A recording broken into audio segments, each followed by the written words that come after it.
Champions League football secured and a double against Liverpool. It's a pretty good day all round. Yeah, good day. Yeah,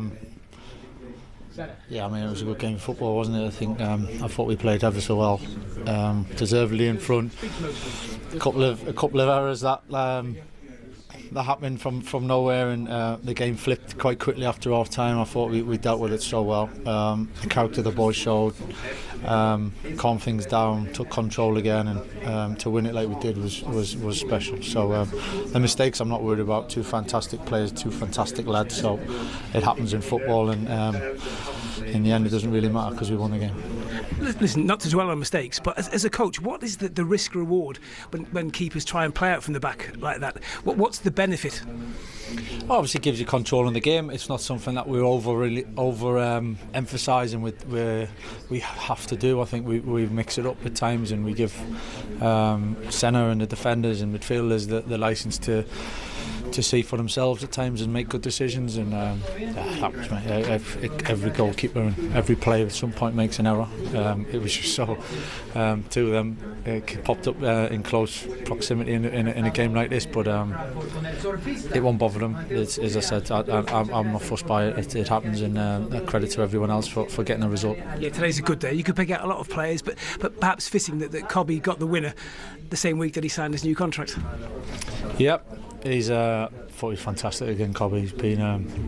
He's really hit a good level over the last couple of weeks, especially, and the contract is what it is. You know, it's we're delighted, obviously, to have him at the club, and for a long period of time. I think he's everything we want in a footballer and as a person at this football club, and for him to get the winner today is something very special. I should ask you, last time Manchester United did the double over Liverpool was 2016. It was at Anfield. Where were you for that game? Yeah, I was in there celebrating. I was in the away end. Yeah, I was in the way, and I was injured at the time, so I made the most of it. And that was a good day. I enjoyed it with the supporters, I must say, but today was a little bit better. I think it just shows, doesn't it, how tight your link is with this football club and the fans here. Yeah, for sure. Listen, it's been my life for 20 years. It's all I've known. Obviously, a short time away, but pretty much all I've known. And so when you're playing in games like this and involved in games like this, and you're fully aware of what it means, and to everybody, and the players have taken it on board. It's something we've kind of made them aware of what it is, and what's expected at the club, and what it means to so many people. And I have to say, to get the results we've had over 14 games, and beat the teams that we have, I think the players deserve an awful lot of credit for that. Yeah, it's been sensational. Last one, how much would it mean to you to be asked to carry on doing this long term now? Yeah, listen, we'll see. Well, I can only do what I can do, and we're enjoying it. The boys have been immense. I have to say, the squad, the feeling, the spirit, the character, and it's a real pleasure to be part of. For him to come back into the squad, to showcase his abilities week in, week out, building some momentum right now. He's just turned 21, I think, a couple of weeks ago.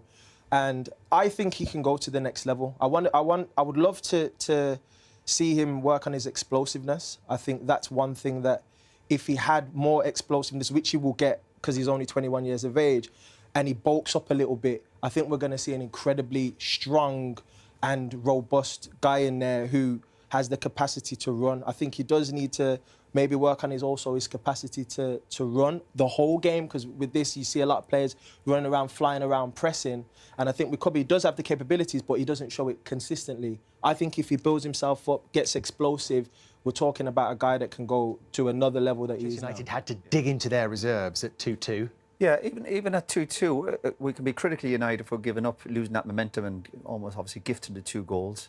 But then to wrestle it back, and I still felt with the team, there was a bit of calmness. I still thought if anyone was going to win it, it'd be United. You still felt there were that goal threat.